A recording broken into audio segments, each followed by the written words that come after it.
ప్రియమైనటువంటి వారులారా, నా ఎదుట కూర్చున్నటువంటి వారికి ఈ యూట్యూబ్ ద్వారా దేవుని యొక్క వాక్యం వినే ప్రియ సహోదరి సహోదరులందరికీ హృదయపూర్వకమైనటువంటి వందనాలు. క్రీస్తు యేసు వారి నామం పేరిట ఈ యొక్క సందర్భంలో దేవుని యొక్క వాక్యం నుంచి కొన్ని మాటలు మనం చూసుకుందాం. ఎస్తేరు గ్రంథం 2వ అధ్యాయం 9వ వచనాన్ని మనం అందరం కలిసి చదువుకుందాం. ఆ చిన్నది అతని దృష్టికి ఇంపైనది గనుక ఆమె అతని వలన దయ పొందెను. కాబట్టి ఆమె పరిమళ క్రియల కొరకైన వస్తువులను, ఆమె కావలసిన భోజన పదార్థములను, రాజు ఇంటిలో నుండి ఆమెకి ఏదైన 7 ఆడపిల్లలను అతడు ఆమెకు త్వరగా ఏర్పరిచి ఆమెను ఆమె చరికత్తెలను అంతఃపురంలో అతి శ్రేష్టమైన స్థలమందుంచెను. మనం ఇక్కడ ఏం చూస్తున్నాము గత దినాలుగా అంటే ఎస్తేరు గ్రంథంలోని విషయాలను ధ్యానిస్తూ 2వ అధ్యాయం 9వ వచనాన్ని పరిశీలిస్తున్నాం.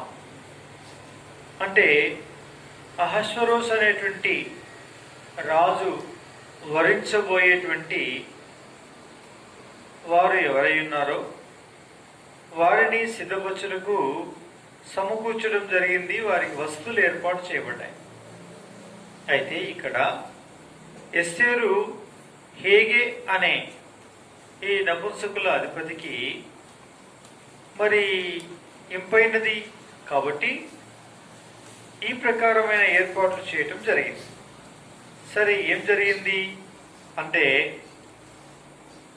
ఆమెకు భోజన పదార్థములు ఇవ్వబడ్డవి, పరిమళ క్రియల కొరకైన వస్తువులు ఇవ్వబడ్డాయి. ఇప్పుడు ఏం చూస్తున్నాము అంటే 7 ఆడపిల్లలను అతడు ఆమెకు ఏర్పరిచెను అని రాయబడింది. కాబట్టి ఎవరు ఎస్తేరు అనగా క్రీస్తు స్వరక్తం నుంచి సంపాదించిన సంఘమే ఎస్తేరు సాదృశ్యంగా ఉంది. కాబట్టి ఈ ఎస్తేరు ఏం చేస్తుంది ఇప్పుడు అంటే సిద్ధపడుతుంది. ఎవరి సముఖంలో నిలబడడానికి? అహష్వరోష్ అనేటువంటి రాజు సముఖంలో నిలబడడానికి. మరి ఎందుకు సిద్ధపడుతుంది అంటే ఆయన దగ్గరికి వెళ్ళినప్పుడు ఆయన ఆమెను మెచ్చాలి,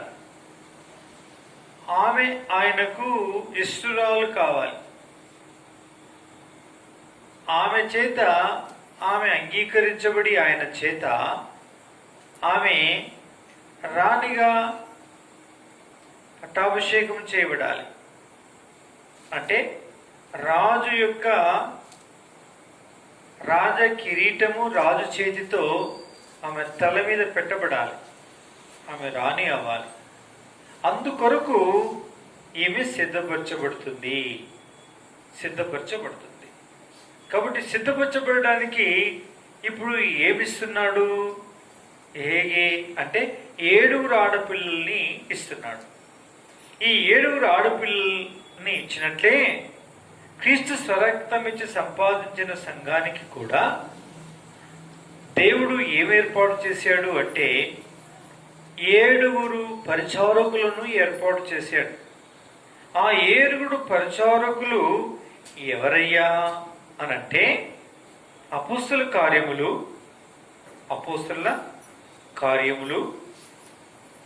6వ అధ్యాయము 5వ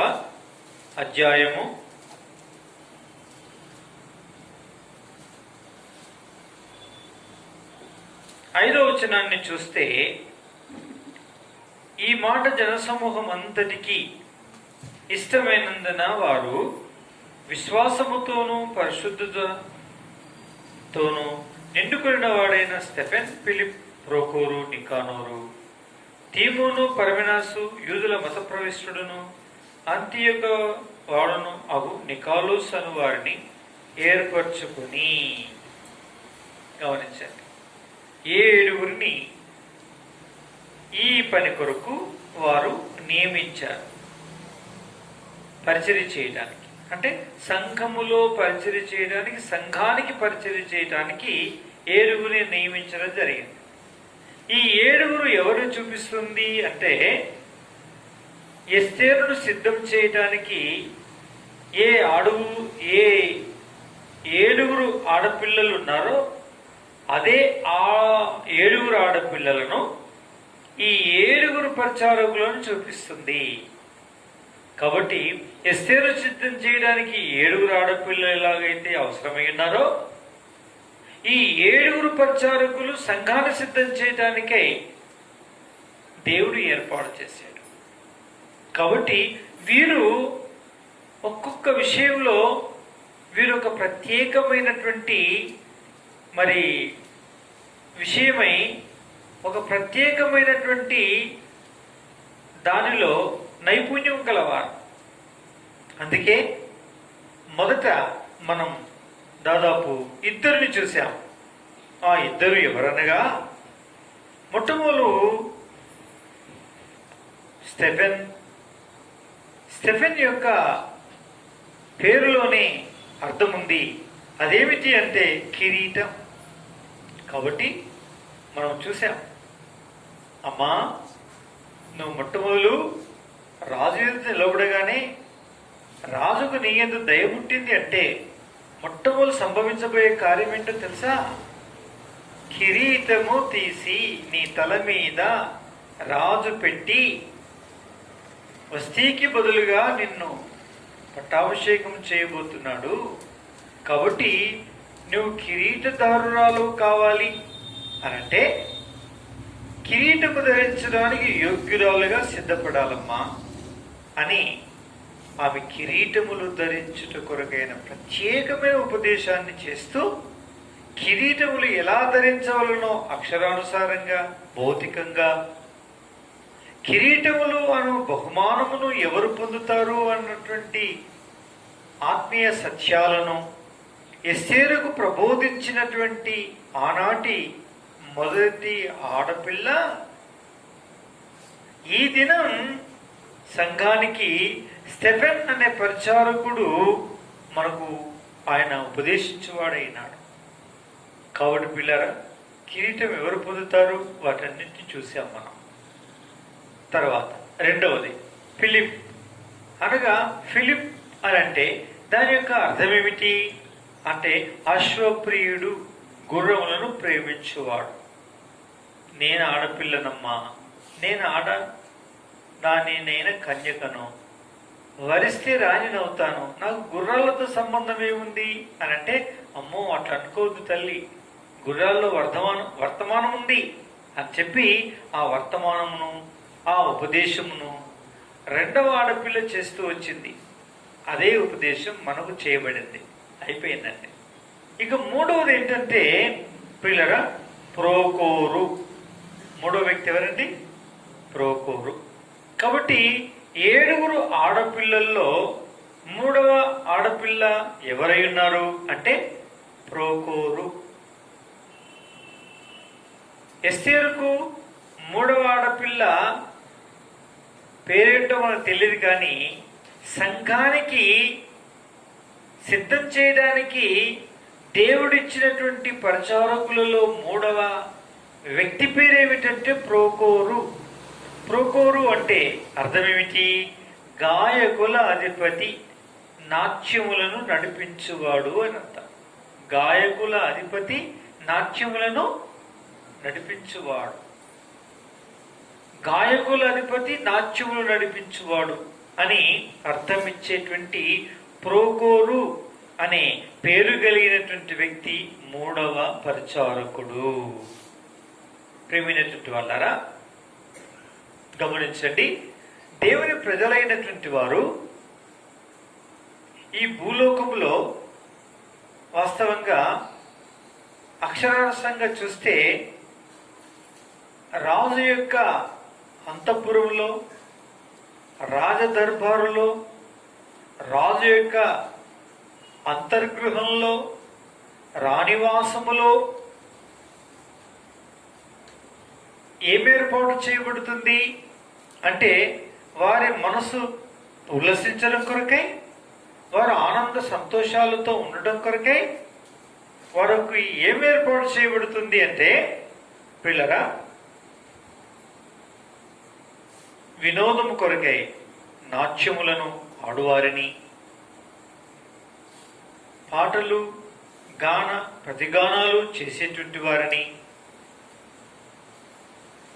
రాజు రాణి యొక్క వీరి మనసులను రంజింపు చేయుట కొరకై వినోద సంబంధమైనటువంటి కార్యక్రమాల్లో ఈ నాట్యములు, తర్వాత గానములు చేయుట అనేటువంటిది ఒక ప్రత్యేకమైనటువంటి శ్రద్ధ చూపిస్తూ ఉండుట మనం రాజుల యొక్క చరిత్రను మనం గమనిస్తే చూడగలం.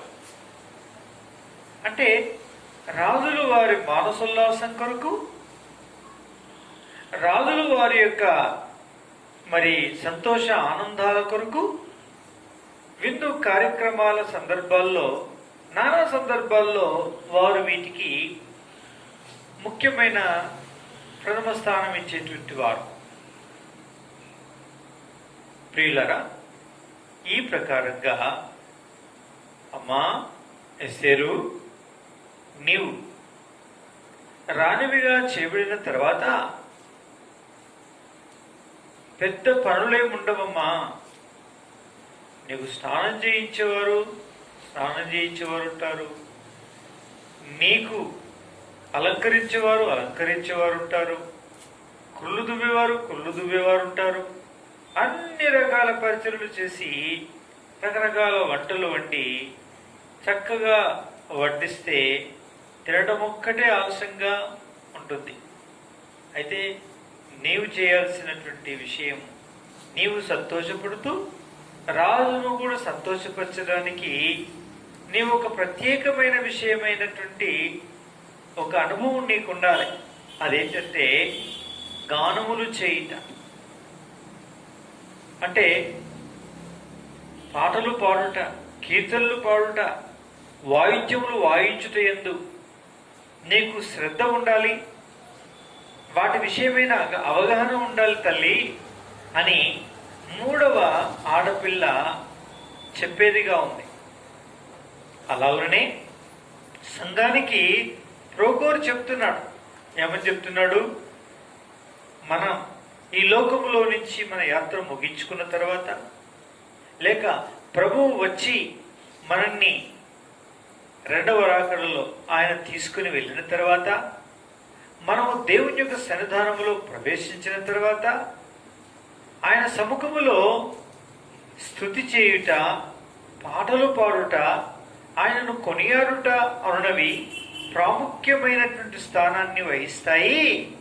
కాబట్టి మీరు ఇట్టి గాన ప్రతిగానములు చేయుటలో, స్తుతి ఆరాధన గీతముల రూపములో, కీర్తనల రూపములో ఆయనను పౌడము గణపరచడమే కాకుండా మీరు వాయిద్యములు వాయించుట అను ఒక మంచి మధురమైనటువంటి స్వరాలు వింటూ కాలము గడపవలసిన పరిస్థితి ఉంటుంది. కాబట్టి మీరు సిద్ధపడండి అని చెప్పే దానికి ఆయన మనని సిద్ధపరచువాడైనాడు. పిల్లరా, అందుకే చూడండి, ప్రకటన గ్రంథం 15వ అధ్యాయం 3వ వచనం 4వ వచనాన్ని సహాయం చేయండి, చదవండి. ప్రకటన గ్రంథము 15వ అధ్యాయము 3, 4 కలిసి ఉన్నవి, చదవండి.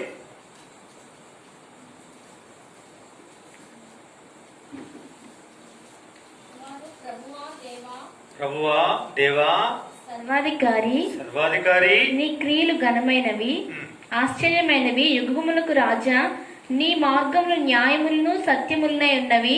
ప్రభువా, నీవు మాత్రం పవిత్రుడవు, నీకు భయపడని వాడెవడు, నీ నామమును మహిమపరచని వాడెవడు. నీ న్యాయవిధులు ప్రత్యక్షపరచబడినవి గనక జనులందరూ వచ్చి నీ సన్నిధిని నమస్కారం చేసేదరని చెప్పుచు దేవుని దాసుడగు మోషే కీర్తనయు గొర్రెపిల్ల కీర్తనయు పాడుచున్నారు. ఇది పరమందు పాడుచున్న పాట, పరమందు పాడుచున్నటువంటి పాట, పరలోకములో పాడుచున్నటువంటి పాట. పిల్లరా, 2వ వచనాన్ని గమనిస్తే, స్ఫటికపు సముద్రము వంటిది ఒకటి నేను చూచి తిని, ఆ క్రూర మృగమునకును దాని ప్రతిమకును దాని పేరుగుల సంఖ్యకును లోబడక వాటిని జయించిన వారు దేవుని వీణలు కలవారై ఆ స్ఫటికపు సముద్రం వద్ద నిలిచి ఉండుట చూచి తిని. అప్పుడు వారు ప్రభువా దేవా సర్వాధికారి అని మోషే కీర్తనయు గొర్రెపిల్ల కీర్తనయు పాడుచున్నారు. ఏం పట్టుకొని పాడుచున్నారు ఈ జయించిన వారు? దేవుని వీణెలను గలవారై. అంటే నాకొక వాయిద్యం, నీకొక వాయిద్యం. పాడండి సండే స్కూల్ని. పల్లవ చరణం ఏంటది? ఎత్తండి. నీకొక వాయిద్యం, నాకొక వాయిద్యం, దైవ పిల్లలకు వాయిద్యం. మేము మోక్షం చేరగానే వాయిద్యం చేపట్టుకొని చుట్టూ చుట్టూ తిరిగి వచ్చేదం. నేను మోక్షం చేరగానే వాయిద్యం చుట్టూ చుట్టూ తిరిగి వచ్చేదం. నీకొక వాయిద్యం, నాకొక వాయిద్యం, దైవ పిల్లలకు వాయిద్యం. నేను మోక్షం చేరగా వాయిద్యం చుట్టూ చుట్టూ తిరిగి వచ్చేదం. నీకొక వాయిద్యం, నాకొక వాయిద్యం. దేవుని పిల్లలకు ప్రతి ఒక్కొక్కరికి ఒక వాయిద్యం పట్టుకొని వాయించుచు చుట్టూ తిరిగి వచ్చేదము అని మోషే కీర్తనయు గొర్రెపిల్ల కీర్తనయు పాడుచున్నారు. చూసారా?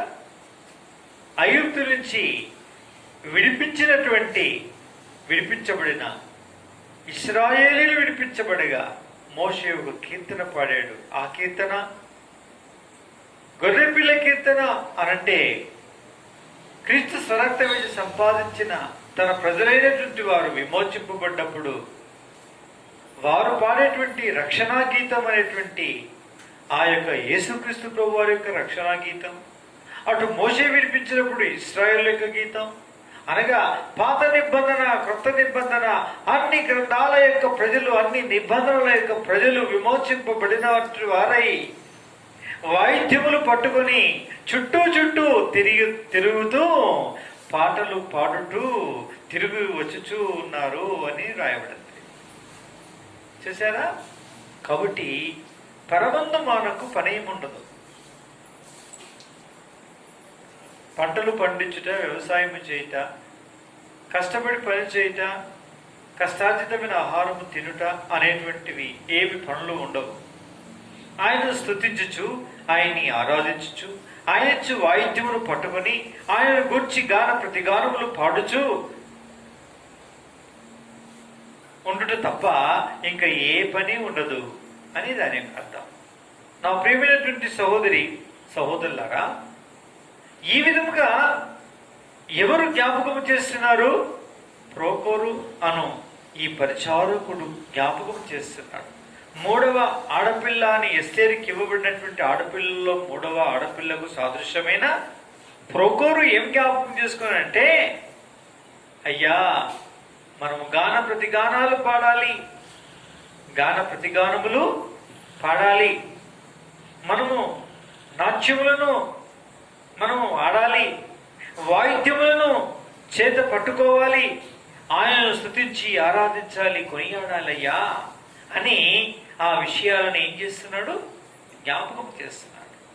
కాబట్టి పిల్లరా, మనం ఈ లోకంలో వచ్చే కష్టాల్లో, నష్టాల్లో, వ్యాధుల్లో, బాధల్లో, ఇరుకుల్లో, ఇబ్బందుల్లో, రకరకాలైనటువంటి విపరీతమైన అనేక పరిస్థితులలో మనం పిల్లరా వాటన్నిటినీ విడిచిపెట్టి, వాటన్నిటినీ మర్చిపోయి, వాటన్నిటి గురించి ఆలోచించకుండా, వాటన్నిటి గురించి యోచించకుండా మనం మన యొక్క జీవితంలో మనం చేయాల్సినటువంటి పనిని గురించి దేవుని యొక్క వాక్యములో ఇలా రాయబడింది.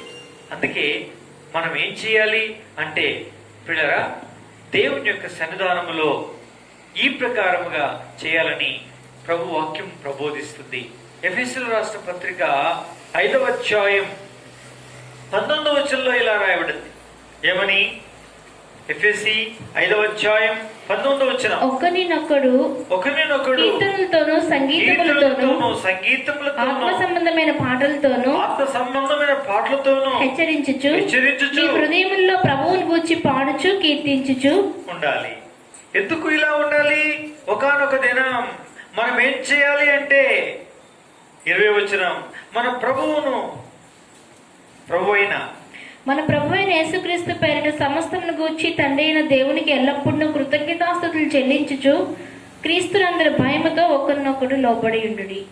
కాబట్టి ఏం చేయాలి అంటే కీర్తనల చేతను, సంగీతముల చేతను, అనగా వాయిద్యముల చేతను, ఆత్మ సంబంధమైనటువంటి పాటల చేతను ఒకరినొకరు హెచ్చరించుకునుచు హృదయమునందు ఆనందించి సంతోషించుచు ఈ రీతిగా గానములు ప్రతి గానములు పాడుచు గడపవలేను. కారణం ఏమిటో తెలుసా? ప్రోకోరు అనే 3వ వ్యక్తి పరిచారకుడు ఏం చెప్తున్నాడంటే, అయ్యా, పరమందు నిలిచి ఉండేది పాట, ఆటే, పాట వాయిద్యమే, మనకి ఇంకో పని ఉండదు. అందుకోసమని మీరు ఒకరినొకరు హెచ్చరించుకోండి, ఆనందించి సంతోషించి ప్రతిగానములు చేయండి. మీరు ఈ ప్రకారంగా ఆధ్యాత్మికమైన ఆనందాన్ని పొందుతూ ప్రభు నిమిత్తం, ఆ ప్రభు రాకడ నిమిత్తం మీరు సిద్ధపడి ఆయన రాకడ కొరకు సిద్ధపడండి అని ప్రోకోరు హెచ్చరిస్తూ ఉన్నాడు. పిల్లారా, చూసారా? కాబట్టి నా ప్రియ సోదరి సహోదరులారా, 3వ ఆడపిల్ల ఎవరిని చూపిస్తుంది అంటే సంఘానికి నియమించినటువంటి ప్రోకోరు అనేటువంటి గాయకుల అధిపతి, నాట్యాలను నడిపించేటువంటి వాడునైనా ఆ నైపుణ్యము కలిగినటువంటి వ్యక్తిని చూపిస్తుంది. ఈ వ్యక్తి అని ప్రోకోరు సంఘాన్ని సిద్ధపరుస్తూ ఉన్నాడు. ఎవరు సిద్ధపరుస్తున్నాడు? పాటలు పాడటకు సిద్ధపరుస్తున్నాడు, వాయిద్యములు వాయించడానికి సిద్ధపరుస్తున్నాడు, ప్రభునందు ఆనందించి సంతోషించి నాట్యమాడుటకు సిద్ధపరుస్తూ ఉన్నాడు అని అర్థమిస్తుంది. పిల్ల, నా ప్రియమైనటువంటి వాళ్ళరా, ఇవి మనం నేడు దినములలో వీటిని మనము చేయని వారిగా ఉంటున్నాం. ఆత్మ సంబంధమైన పాటలు పాడుటయందు ఆసక్తి కనపరచని వారిగా ఉంటున్నాం. ఇట్టి పాటలను మనం వినుటయందును, వింటూ వాటిని అనుకరించి పాడుటయందును, వాటిని నేర్చుకునుటయందును మనం పెద్ద ఇష్టము కలిగిలేని వారంగా ఉంటున్నాం. అలాంటప్పుడు ప్రియమైన వాళ్ళరా, మనం పరమందు పాడే పాట కొరకు, వాయించబోయే దేవుడిచ్చే దేవుని వీణలు వాయించడం కొరకే మనం సిద్ధపడిన వారమే అని అర్థం. అందుకే మనం సిద్ధపడవలసిన వారం. మనం ఆ విధంగా ప్రతిగానములు చేయుటకు, పాటలు పాడుటకు సిద్ధపడవలసిన వారం అయింటున్నాం. దేవుని యొక్క వాక్యంలో మనం గమనించినట్లయితే 81వ అధ్యాయం 1వ వచనం చదవండి ఒకరు. 81వ అధ్యాయం, కీర్తన గ్రంథము 81వ అధ్యాయం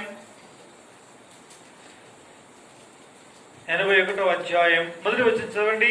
మనకు బలమై ఉన్న దేవునికి ఆనందగానము చేయుడి. మనకు బలమై ఉన్న దేవునికి ఆనందగానము చేయుడి. యాకోబు దేవుని బట్టి ఉత్సాహధ్వని చేయుడి. ఎందుకండి ప్రతిగానములు చేయాలి? మనకు బలమై ఉన్నాడు ఆయన. ఎవరైనారు? ఆయనకు బలమై ఉన్నాడు. పిల్లరా, పాట ద్వారా ఆధ్యాత్మికమైన బలం వస్తుంది. కీర్తన ద్వారా ఆనందం కలుగుతుంది. దానితో అపవాది ఓడించబడి, విజయం మనకు ఆపాదించబడి, అనుగ్రహించబడి, విజయవంతమైనటువంటి జీవితం జీవించడానికి అవకాశం ఉంటుంది. అందుకే మనకు బలమై ఉన్న దేవునికి పాటలు పాడండి అని చెప్తున్నాడు కీర్తనకారుడు. చూసారా? కీర్తనకారుడు ఏమని చెప్తున్నాడంటే, ప్రభువును స్తుతించి ఆరాధించండి, ప్రతిగానము చేయండి, ఆనంద గానములు చేయండి అని చెప్తున్నాడు. ఎందుకనకండి? బలవంతరానికి, జయవంతరానికి. నా ప్రియమైన చుట్టూ వాళ్ళరా, మన క్రైస్తవ జీవితంలో మన క్రైస్తవ జీవితంలో ఈ కృతజ్ఞత స్తుతి ఆరాధనలు, ఈ వాయిద్యములు, ఈ పాటలు మనం ఉజ్జీవింపజేయడమే కాక, మనల్ని బలపరచడమే కాక, మనల్ని విజయ సోపానములో నడిపిస్తుంది. అంటే మెట్టుమెట్టుగా విజయాలను సాధించడం కొరకై మనల్ని నడిపించేదిగా ఉంది పిల్లారా. అందుకే చూడండి, 2వ దినవృత్తాంతముల గ్రంథం 20వ అధ్యాయంలో మనము గమనించినట్లయితే ప్రేమించుంటూ వాళ్ళరా ఏమి సంభవించింది అంటే చూడండి, 20వ అధ్యాయం 22వ వచనం చదవండి. వారు పాడుటకును స్తుతించుటకును మొదలు పెట్టగా, ఎక్కడండి ఇది? 21వ వచనం కూడా చదవండి. మరియు అతడు జనులను హెచ్చరిక చేసిన తర్వాత యెహోవాను స్తుతించుటకు గాయకులను ఏర్పరిచి వారి పరిశుద్ధ అలంకారములు ధరించి సైన్యం ముందు నడుచుచు ఏంది? సైన్యము ముందు నడుచుచు యెహోవా కృప నిరంతరముండును, యెహోవా కృప నిరంతరముండును, ఆయన స్తుతించుడని స్తోత్రము చేయుటకును వారిని నియమించెను. వారు పాడుటకును స్తుతించుటకును మొదలు పెట్టగా, స్తుతించుటకు పాడుటకు మొదలు పెట్టారు. ఇదంతా ఎక్కడండి ఈ కార్యక్రమం? ఆయుధాలు పట్టుకొని, బల్లెములు బాకులు పట్టుకొని, ఖడ్గములను వడిసెలను పట్టుకొని శత్రువు మీదికి ఉక్రోషము చేత కేకలు వేయచు శౌర్యము కలిగినటువంటి వారై పౌరుషము చేత యుద్ధ రంగంలో కాలు దువ్వి కయ్యానికి దిగే రంగస్థలంలో, యుద్ధం అనే రంగస్థలంలో గాన కచేరీ పెడుతున్నారు. ఇక్కడ ఇది ఒక ఆశ్చర్యకరమైనటువంటి విషయం పిల్ల. ఇది పెళ్లి కాదు,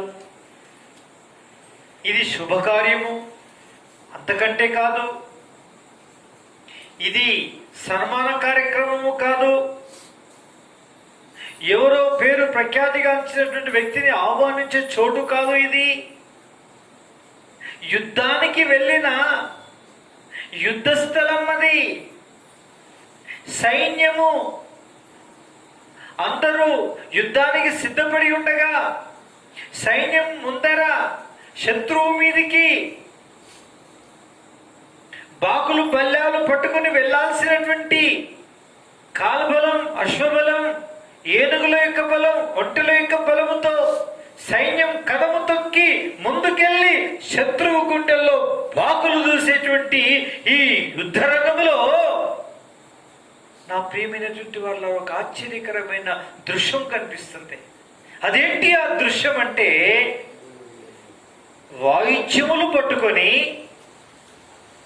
దేవునికి కృతజ్ఞతాస్తుతులు చెల్లించిన కొరకై ఒక బృందాన్ని ఏర్పాటు చేసి, ఆ బృందం సైన్యానికి ముందు భాగంలో శత్రువుకు ఎదురుగా మొదటి స్థానములో వీరు కదము తొక్కుచు అనగా పాటలు పాడుచు ముందుకెళ్తున్నారండి. ఇది ఒక ఆశ్చర్యకరమైనటువంటి దృశ్యం పిల్లారా. చూసారా? ఈ భూలోకములో అక్షరానుసారంగా యుద్ధము చేసేటువంటి కాలములో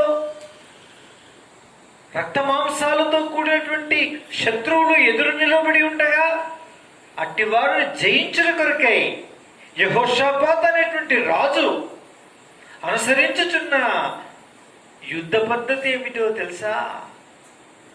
గాన ప్రతిగానములు చేయుటకు వీణెలు వాయిద్యములు పట్టి దేవుని స్తుతి చేయించు పాటలు పాడుచు వెళ్ళే వారిని ముందు పెట్టాడు అని రాయబడింది. నా ప్రియ సహోదరి సహోదరులారా, ఇది ఒక యుద్ధములో జయవంతుడి కొరకై ఒక రహస్యమైనటువంటి ఉపాయముగా యెహోషాపాతు యొక్క కాలములో ఒక క్రొత్త నియమాన్ని లిఖించి పెట్టాడండి పరిశుద్ధాత్ముడు. అది ఈ దినం మనతో మాట్లాడుతోంది. ఏమని మాట్లాడుతోంది? ఆత్మ యొక్క నిబంధన కిందికి వచ్చిన నా ప్రజలారా, మీ యుద్ధోపకరణములు శరీర సంబంధమైనవి కావు కానీ ఆత్మ సంబంధమైనవి ఉండాలని ఎఫెసీయుల రాసిన పత్రిక 6వ అధ్యాయంలో చెప్పబడిన ప్రకారముగా ఇక్కడ శత్రువైన అపవాదిని ఎదిరించడానికి మన యుద్ధోపకరణములు శరీర సంబంధమైనవి ఉండొద్దు కానీ ఆత్మ సంబంధమైనవి ఉండాలి. ఆత్మ సంబంధమైనటువంటి యుద్ధాలలో ఉపకరణాలలో మొదటి ఉపకరణం వీణలు, వాయిద్యములు, స్తుతి ఆరాధన పాటలు, గాన ప్రతిగానములతో ప్రియులరా మనం యుద్ధస్థలిలో ప్రవేశించి శత్రువుతో యుద్ధమాడవలసిన వారమై ఉన్నాం అని జ్ఞాపకం చేయబడుతున్నాం. ఈ భూలోకములో ఏ సమస్య పరిష్కారం కొరకైనా, ఏ కొరత తీర్చబడటం కొరకైనా, ఏ అక్కర తీర్చబడటం కొరకైనా, ఏ విధమైనటువంటి పరిస్థితిని జయించడం కొరకైనా, నా ప్రియ సహోదరి సహోదరులారా, జయముందుల కొరకై మనకు యెహోషాపాతు ఒక అద్భుతమైన ఒక క్రొత్త నియమాన్ని ప్రబోధిస్తున్నాడు. మీరు పాటలు పాడండి, మీరు వాయిద్యములు వాయించండి, అప్పుడేమవుతుందో మీరే చూస్తారు. ఇప్పుడు నేను చూశాను చూడండి అని చెప్తున్నాడు. ఏం చెప్తున్నాడు చూడండి, 22వ వచనం. వారు పాడుటకును స్తుతించుటకును మొదలు పెట్టగా యెహోవా యూదా వారి మీదకి వచ్చిన అమోనీయుల మీదను, మోయాబీయుల మీదను, షేయిరు మన్యవాసుల మీదను మాటుగాండ్రను పెట్టిన కనుక వారు హతులైరి. అమ్మోనీయులను, మోయాబీయులను, షేయిరు మన్యవాసులను బొత్తిగా చంపి నిర్మూలన చేయవలని పొంచి ఉండి వారి మీద పడిరి. వారు షేయిరు కాపురస్తులను కడముట్టించిన తర్వాత తమలో ఒకరినొకరు చంపుకొంటకు మొదలుపెట్టిరి. యూదా వారు అరణ్యమందున కాపుర్ల దుర్గము దగ్గరకు వచ్చి సైన్యం తట్టు చూడగా వారు శవములై నేల పడి ఉండిరి, ఒకడును తప్పించుకోలేదు. యెహోషాపాతును అతని జనులను వారి వస్తువులను దోచుకొంటూ దగ్గరకు రాగా ఆ శవముల యొద్ద విస్తారమైన ధనమును, ప్రశస్తమైన నగలను కనబడెను. వారు తమకిష్టమైనంత మట్టుకు తీసుకుని తాము కొనిపోగలిగినంత కంటే ఎక్కువగా ఒల్చుకొండ్రి. కొల్ల సొమ్ము అతి విస్తారమైనందున దాన్ని కూర్చుటకు 3 దినములు పట్టెను. ఇది సంగతి అండి. ఏమైందో తెలుసా? గాన ప్రతిగానములు చేస్తుంటే, వాయిద్యములు వాయిస్తూ ఉంటే శత్రువుల యొక్క గుండెల్లో చొచ్చుకోపోవలసినటువంటి బాకులు, బల్యాలకు బదులుగా దేవుని స్తుతిగానాలు చేరాయి. దేవుడు ఇచ్చిన మాటగాండ్రు వారి మీద పడి వారిని హతమార్చడం మొదలు పెడితే వారందరూ శవములై పడిపోయారు యుద్ధ రంగంలో అని రాయబడింది. ఒక్కరు వడిసెల విసరలేదు, ఒక్కరు బాగు ఉపయోగించలేదు, ఒక్కరు ఖడ్గమును విసరలేదు. అసలు ఏ విధమైనటువంటి శ్రమ లేకుండానే శత్రువులు కుప్పగూలిపోయారు. వారి మీద ఉండే తోపుడు సొమ్ము దోచుకోవడానికి 3 దినాలు పట్టిందని రాయబడింది. చూసారా ఎంత అద్భుతమైన విషయం ఇది, ఎంత ఆశ్చర్యకరమైన సంగతి ఇది. ప్రోకోరు అదే బోధిస్తున్నాడు. నీ శ్రమలో నువ్వేం చేస్తున్నావు?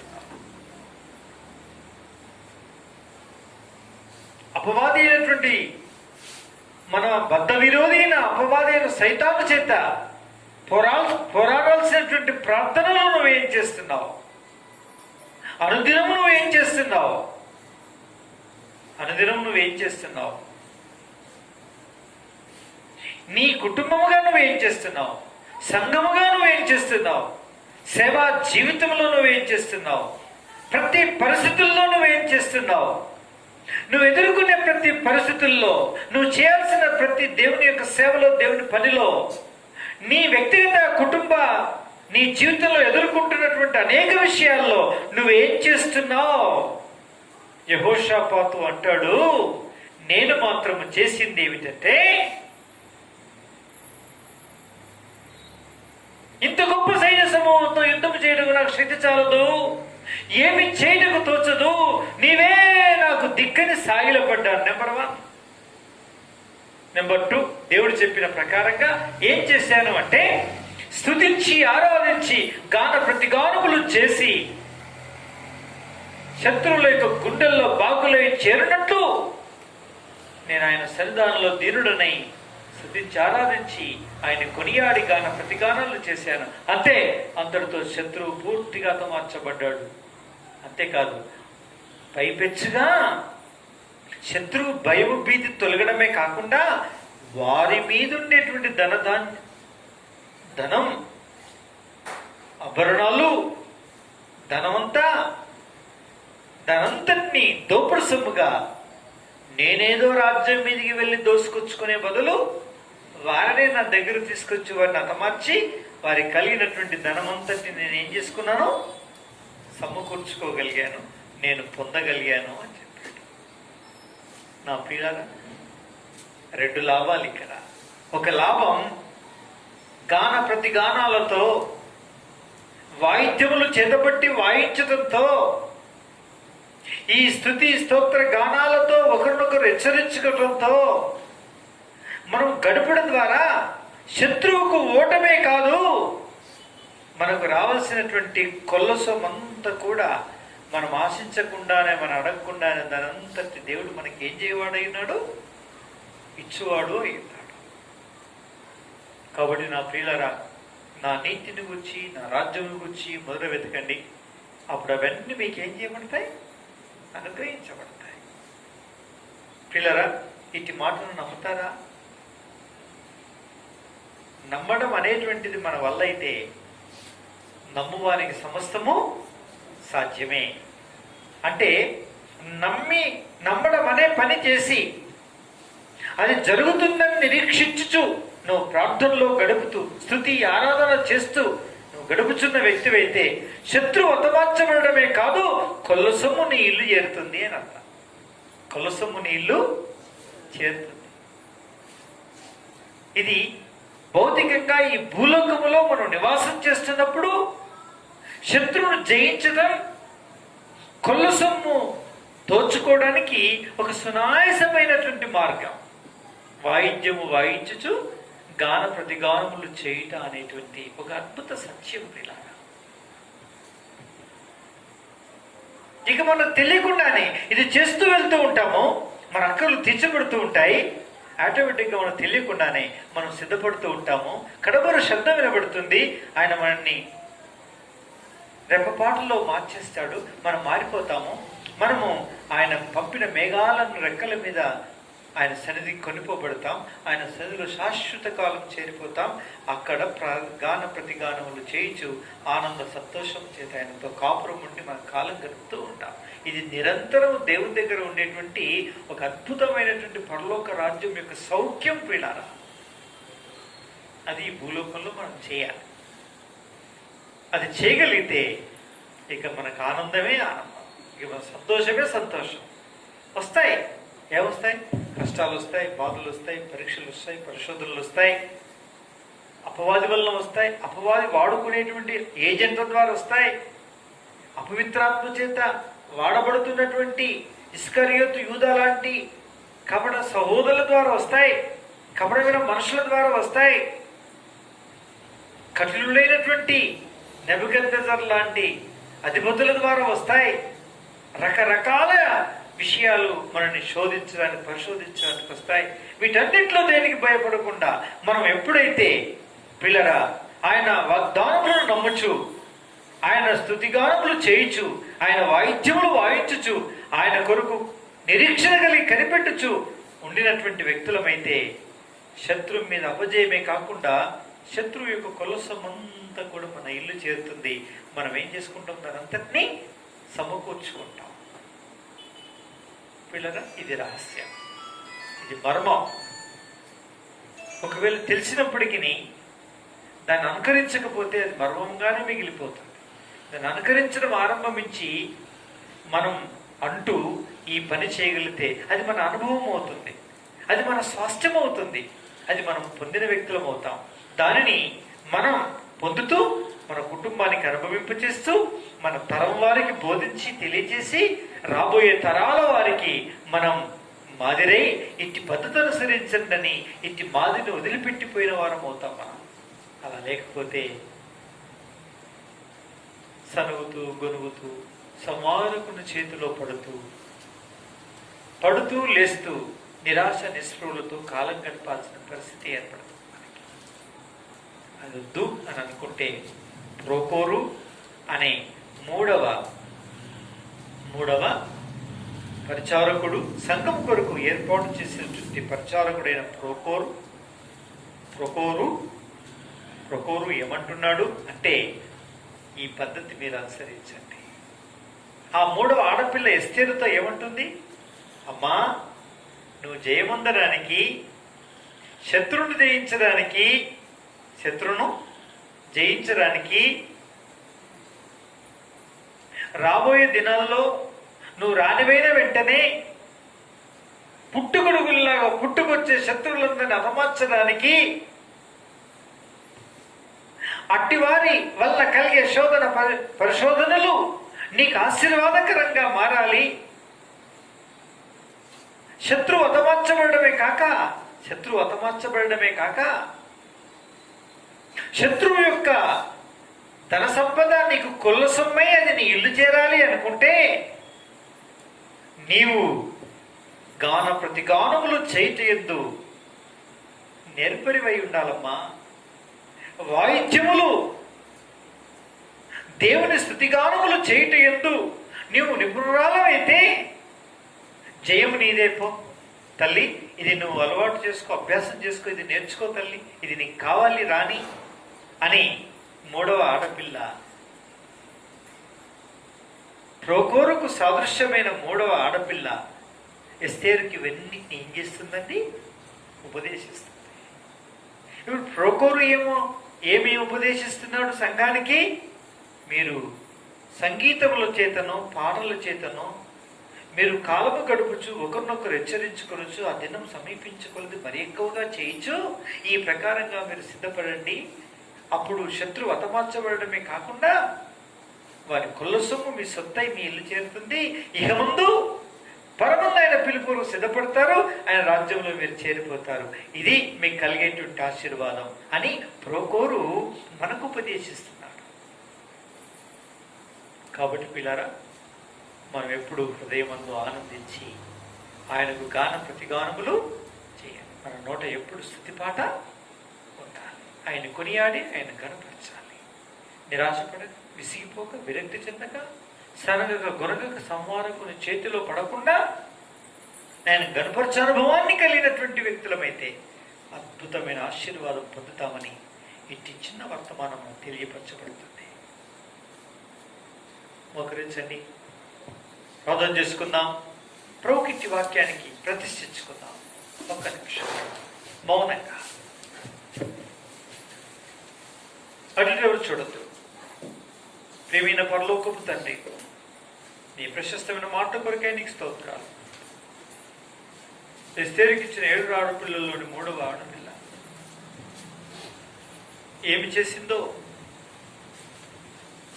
ఉపసంహారం 6వ అధ్యాయం 5వ వచనంలో సెలవిచ్చిన నిర్ణయం చేయబడిన 7 యొక్క పరిచారకులలో 3వ వ్యక్తి అయినటువంటి ప్రోకోరు సంఘాన్ని గాన ప్రతిగానులు చేయవారిగా సిద్ధపరిచే వ్యక్తిగా ఉన్నాడని, అటు ఏం చేస్తుందో మా పితరుల ద్వారా తెలియచేశారు. ఆ రీతిగా మా జీవితాల్లో స్తుతి యొక్క పాట ఎప్పుడు మా నోట నుండి ద్వారా శత్రువు హతమార్చబడమే కాక శత్రువు యొక్క సంపదంతటిని కొల్లసొమ్ముగా మేము సంపాదించుకొని మా ఇల్లు నింపుకోవచ్చని, మా ప్రతి అక్కడ తీర్చబడుతుందని, ఎట్టి విజయ సోపానంలో ముందుకు కొనసాగవచ్చని ఎంత ప్రశస్తమైన మాటలు చెప్పారు. స్తుతిగానంలో, స్తుతి ఆరాధనలో ఉండేటువంటి ఈ గొప్ప విషయం కొరకేస్తాను. నీకేమి చెల్లించడం తీర్చుకోవాలి. నిజముగా హృదయపూర్వకంగా ఈ కృతజ్ఞతా స్తుతి ఆరాధనలు, ఈ స్తుతి గీతములు యేసు నామములో సమర్పిస్తున్నాం తండ్రి. అలాగే ఉండండి.